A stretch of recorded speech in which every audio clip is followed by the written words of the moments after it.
Say my name. I am awake. I am the danger. I am the one who knocks.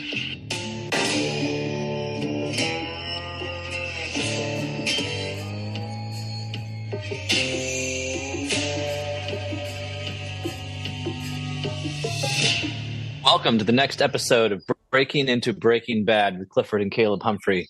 Today we discuss Season 4, Episode 12, End Times. As usual, we want to give a little summary of the episode for those who haven't seen it in a while and who are just kind of binging this podcast. So, Cabes, would you do the honors and remind people of what happens in this episode? Yeah, this one was pretty nonstop, really. A culmination of all the last couple episodes have all kind of come down to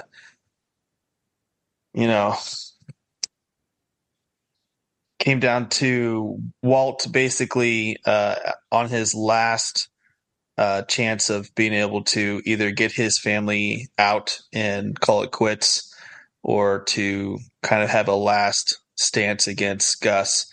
And this episode opens with him basically telling Skyler that he's made choices and they are, in fact, in danger. And they had to, at this point, Skyler used all the money. And so the one choice that they did have is no longer a choice to disappear. So this one basically has them with Hank's family under the watchful eye of the DEA because of the anonymous call that the cartel was after Hank. And Walt has decided to separate himself from his family because he knows that Gus is after him and he wants to protect his family and Hank. He is able to find a way, I guess just happenstance, with Jesse and Walt are able to kind of come together finally after all these last episodes of them kind of being separated due to Brock getting possibly poisoned by the ricin that was in Jesse's cigarette. Jesse misplaces it, can't find it, and it is believed that Gus had used it to be the last straw to finally break Jesse and Walt's relationship. And so there's a lot of back and forth through this episode, but it ended up being with Jesse and Walt devising a plan to get Gus out in the open, where Walt creates a bomb really to put on Gus's car. And at the end of the episode, Gus, for some reason, does not get back in the car and walks away, and that's kind of how the episode ended. Yeah, boy, when Walt is there in the kitchen just putting together all the things he could find, and he creates a lab, kind of raw. I felt like, oh boy, here we go again. This is just like episode 1. This is classic Walt and Jesse working together. Yeah, using chemistry in these fun ways. It felt good to see them back together again. They've been separated for so long, so it was kind of getting the gang back. It was great. Yeah, that's right. Yeah, it kind of had a bit of a Ross and Rachel kind of effect there, but not exactly. But they were on a break. Now they're not, and maybe they weren't on a break. We won't get into that, but anyway, this one was kind of exhausting. The tension is just kept up the whole time, like you said. So when you finish it, you realize you're kind of tired, because it is nonstop. And the intro, I think, kind of sets the pace for the rest of the show. So let's just get into that. What happens in the introduction? DEA agents rush into Walt and Skyler's house to escort them over to Hank's. And this is when Walt says he's not going, and Skyler's flipping out, saying, you have to come with us. You have to come with us. And it's not really clear if Walt is thinking, no, I'm the target, and if I'm there, it's more dangerous for you, or if he's thinking, no, I need to be proactive and not just hide and hope that we make it, but that I got to go out there, risk myself, and try and kill Gus before he kills me or anyone in my family. Either way, Walt he's always lived under the threat of death, like he tells Skylar, which is why he has to leave. But now I think, I mean, he's always thought, yeah, death is around the corner. But now I think he believes it in a way that it's extremely urgent and immediate, as he's had reason to believe, a few times in the show so far. But putting it right, all of that scene in the intro just makes it's scary. Everyone's acting kind of hysterical. Skylar's hysterical. And I'll notice the end of the introduction is this weirdly extended pause of Holly in the car crying. And it just it's just on Holly crying for a longer period of time than you think would be necessary. And I'm trying to think, what's the effect of that? It's just, I mean, nobody likes the sound of a baby crying. I mean, I don't know, maybe you do. Do you like the sound of a baby? Well, if you think about it, in the end of the last episode, Gus had said, "I will kill your infant daughter." Right. So that was kind of more of a chance for him to be like, this is what is at stake right here. Yeah. And it definitely reminds us that infant, little innocent girl is, potentially on the chopping block here. And anyway, all of that packed into the introduction, the high pace, the high stakes, and then just the heartstring drama of it all tees up the rest of the episode. So it's an exceptionally intense one. So one of the first things that happens in it is Hank manipulates Gomi into checking out the laundry, which Hank was unable to do because Walt put them in the car accident and disabled Hank even further than he already was.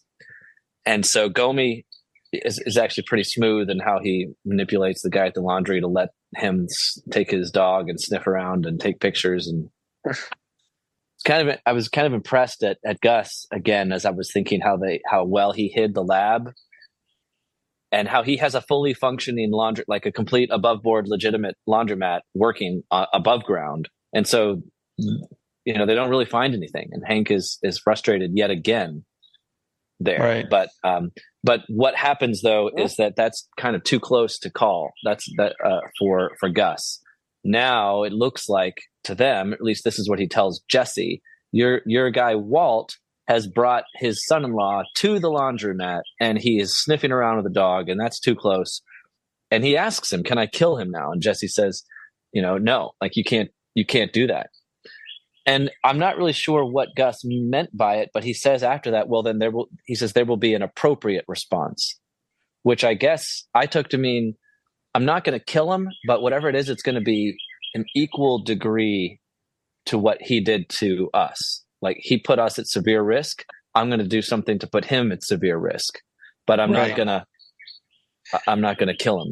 You mentioned on the last episode that even if Gus's hands are tied with doing anything to Walt, he still has the ability to threaten anyone else in Walt's inner circle. So, right. Yeah. Yeah. So Walt is definitely not paranoid. He has very good reason to be terrified. And we don't know. We never learn in this episode what that appropriate response from Gus is, but we have every reason to think that it's something that's going to be serious. So whether it involves Walt's family, we don't know. Maybe we find out, in the next episode. I'm not sure.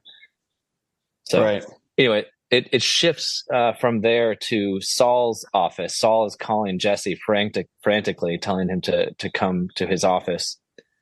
And Saul is shutting down. He is packing up and shutting down. And he wants to give the money that he's been holding for Jesse to Jesse, which was smart, because I wondered does Jesse still have his money like in a duffel bag under his bed or whatever it was? Like, remember he got it stolen. Right. So I was glad to know that Saul had been keeping it for him. But it's interesting what happens in that interaction. A couple things happen. So Jesse's completely confused as to what's going on. And Saul says, you didn't hear that Gus took Walt out to the desert and like pretended to execute him as a way of terrifying him, and Jesse had not known that. And I think at that point he realizes, okay, I can't flirt with like, well, I'm going to help out Gus, I'm going to run the lab still. Now he's fully on Walt's side, and he's going to help him, concoct the car bomb or whatever it is they need to do. But I think that was a pretty telling thing. It was interesting that Gus didn't tell Jesse. So when Jesse finds out, it's a big deal. The other thing that I thought was interesting about the interaction is that Saul tells Jesse, "Hey, put in a good word with me, for me with Frang, because I know who butters my bread or something." And then he says, "For old time's sake." And I'm trying to think, like, wait, when did Saul work for Gus? Does that happen in this show? Do we know about that, or is No, I think he just knows, because remember, Gus was a friend of a guy of a guy of a guy of a guy, or a friend of a friend of a friend. So he just knows that he is very like scary. Right.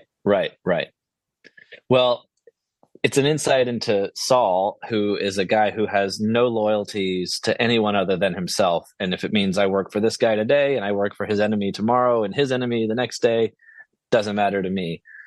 So that's what's going on with Saul.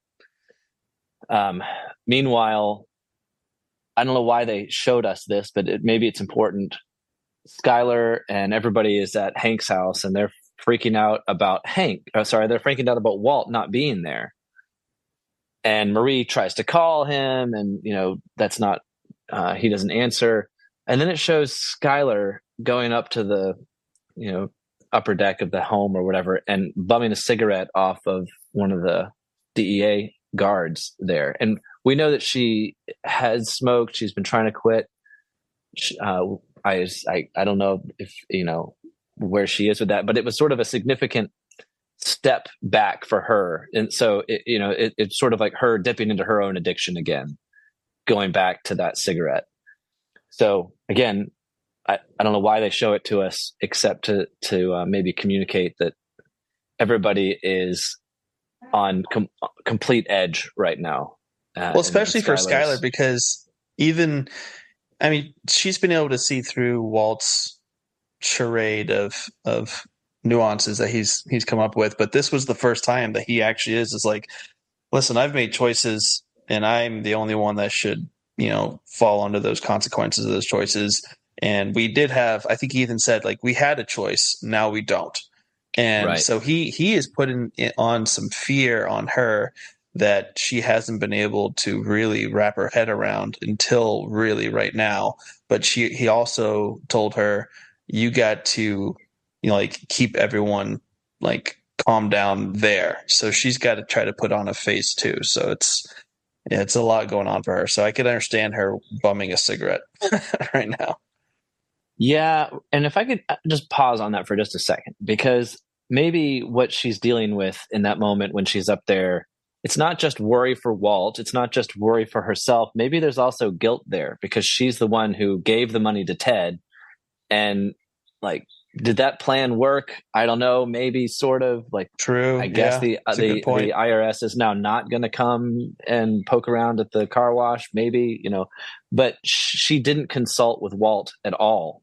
And it's not like Ted is just some guy, just her old boss. I mean, she had slept with him, and that was a major component to the relationship problems that Walt and Skylar were having.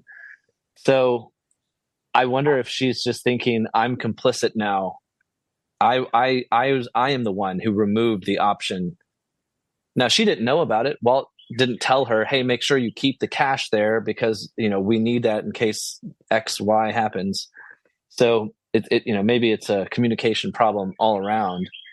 But anyway, just trying to understand what all should we see in that one scene of her smoking that cigarette and just kind of looking wistfully off into the distance there.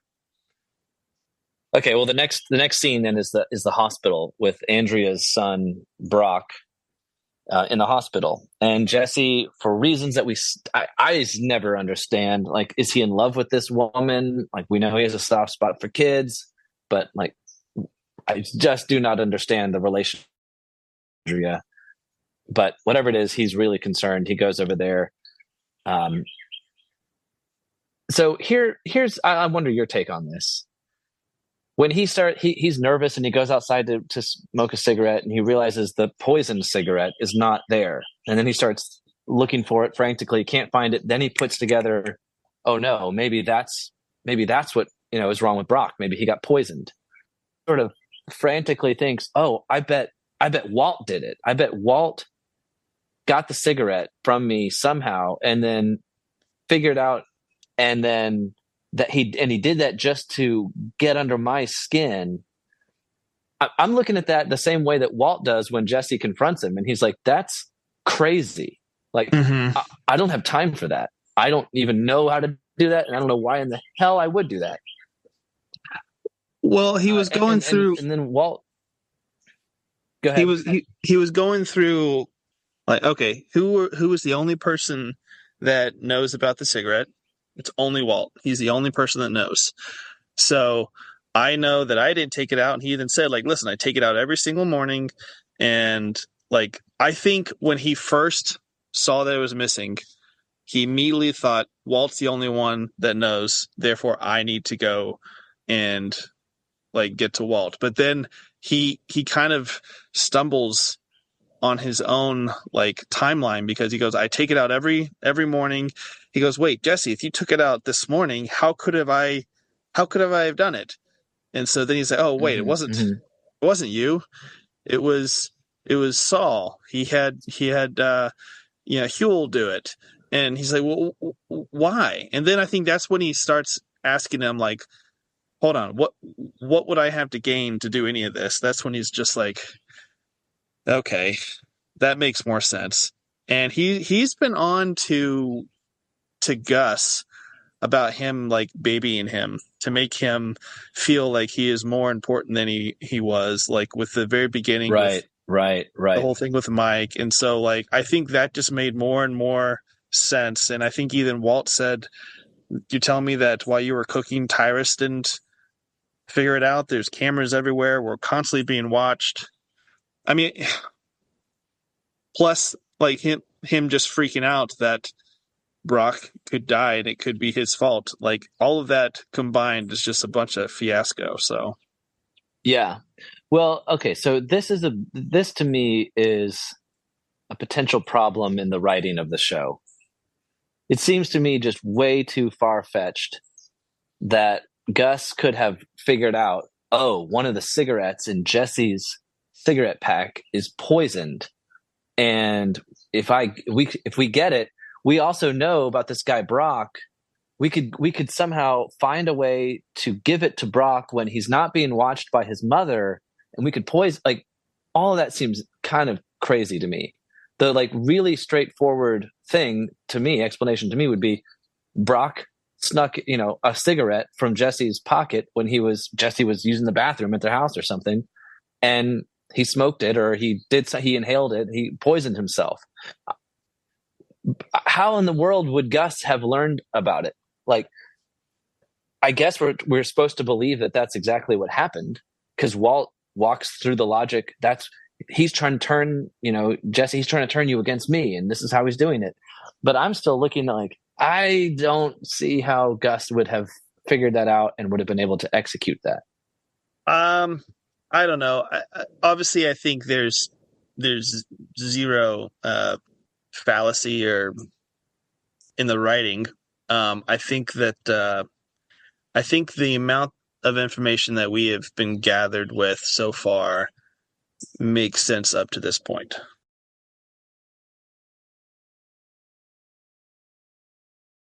That's what I'll say. Well, the logic, the line that Walt says that I think makes the most sense in this whole thing, which again, like a lot of it doesn't make sense, but this makes the most sense. He asks Jesse, he says, do you really think that I, Walt, am capable of murdering children? And we know hitherto he hasn't done that. Right. Well, I mean, I guess Jesse's girlfriend's not a child, but she's kind of, compared to Walt's age. So he is capable of killing young people who were innocent, right? So that Right. line's a little bit of a stretch. And so I would say, is Walt capable of murdering children? Yeah, I bet he is, actually. Like, it's not his thing. Like, he doesn't like to do it. But would he do it? He probably would. But I could see Heisenberg doing it. Yeah. Yeah, Heisenberg, not Walt. Yeah, Heisenberg. But the follow-up point is, well, it's a maybe. It's a maybe for Heisenberg, but it's a definite for Gus. He has already done this. And when Walt makes that connection for Jesse, he goes, boom, you're right. Of course you're right. Of course it's the guy who wouldn't hesitate to kill children who did this. And then at that point, he's fully on Walt's side. Yep. Well, so then they try and find a way to kill Gus. And we're reminded that Gus is not showing himself very much. Like, he's being very cautious. And I think, who was it? Someone said, I guess, to maybe Tyrus said to Walt, "You're never going to see him again," or something like that. Like, Mike said that to Walt. You're never going to see him again, and that was after. Well, actually, he did see him. He saw him in the desert. Right. But my point is, Gus has already sort of removed himself, and he's sort of in hiding. He's not going to be easily found. Correct. By Walt. So then they have to come up with this plan. And, so Jesse's there at the hospital, and meanwhile there's a batch, I guess, that's sort of midway through the process, and it's going to be ruined unless they finish it. And so Tyrus comes to the hospital and says, "Jesse, you got to come finish this batch, and if you don't, it's going to be ruined." And Jesse says, "I'm not leaving here," And then he says, you need to bring, he says in so many words, "You need to bring Gus here to convince me to go back to the lab." That another thing was kind of a stretch. Like, I don't know why Gus wouldn't just think, well, I'm not going to do that. Why do I need to be there to tell him when I can send my guy and say, "Hey, this comes from Gus. Like, if you don't do this, X is going to happen," or something. It was funny because Tyrus tried to just strong arm him, and he just, "Hey, I don't know this man, yo." Yeah, right. It's so awkward. No, Tyrus just it was smart. Like, all right, well, guess I'm just gonna walk away from this awkward situation. Yeah, no, that was a good move on Jesse's part, I thought. Well, and it's a safe spot. If he stays at the hospital, there's really no touching him. Yeah, but it shows that Jesse still has leverage over Gus. Which I think is an important point. It means that Gus needs Jesse. And as long as Gus needs Jesse, Jesse can have certain demands. So so Gus comes and they meet. It's interesting. They meet in the chapel in the hospital, which is, I don't know, just kind of had this mafia gangster kind of vibe to it. And the whole point of that was just to get him to come to the hospital so that Walt could then, when he gets out of the car, plant the car bomb and then set it off whenever they come back. But even then, Jesse still holds his ground and says, "I'm not going to come back until, I'm here. I'm devoted to this Andrea and Brock thing." And I can't remember now. Does he accuse Gus of poisoning him? No, but he starts saying things and just staring Gus like directly in the eye about, like, they say he was poisoned. He's just staring him down. So he was given the impression that, hey, I'm saying some information here, and I want to see what kind of response you give. And Gus's response was straight up like, okay, this is news to me. I don't know what's going on. Or who knows? But that's kind of And so he tells him, he puts his hand on his shoulder and is like, "You know what? Take a few days, take a week, or whatever." This batch is already ruined, so take the week. Yeah. Okay, but this is interesting. If Gus was the one who poisoned Brock, why would he do that? We already established he would do that to try and get Jesse to think that Walt had done it to get Jesse to sever the cord. Yeah. Right. So why is it when Jesse says they say he was poisoned, why didn't Gus say something like, "You're kidding. well, gee, who's capable of making ricin? Oh, I know, Walt. Well, he didn't Maybe say ricin. He just said poisoned, or maybe he did. Now that I can't remember. But Gus's response was, "I'm actually on the board of this hospital. I could recommend the best help doctor you can have." Right. Which is an interesting point. We're reminded of how well established Gus is. He's got he owns people, and people own him, and he's got control of things. But again, my point is, so that's a sympathy thing. That's like, I can support you, but I still don't understand why he doesn't nudge him to think Walt did that. It makes me think even more. Maybe Brock did just sneak the cigarette and poisoned himself, and Walt thinks that Gus did it. And I don't know. Gus, like you said, seems like this is the first I'm hearing of this. Right. What's going on? Yeah, guess we'll just have to wait and see the next episode. Right, but whatever it is, whatever's going on in Gus's head in that moment when he's processing all this, he's still processing it on the walk back to the car, and something critical happens on that walk back to the car. Yep.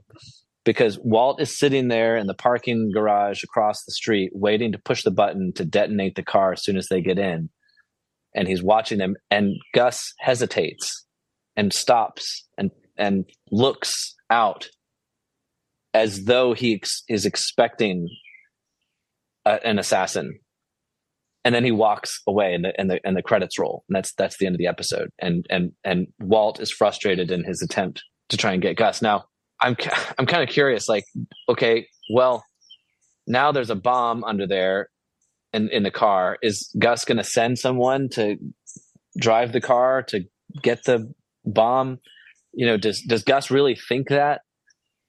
And right now, Walt is kind of screwed, and Jesse's especially screwed. If they go back, if Gus determines that there is a bomb in the car, then he's going to know Jesse was in on it, and I need to kill Jesse now. Right. But we're all left wondering, why is Gus suspicious? What tipped him off? Yeah, I mean,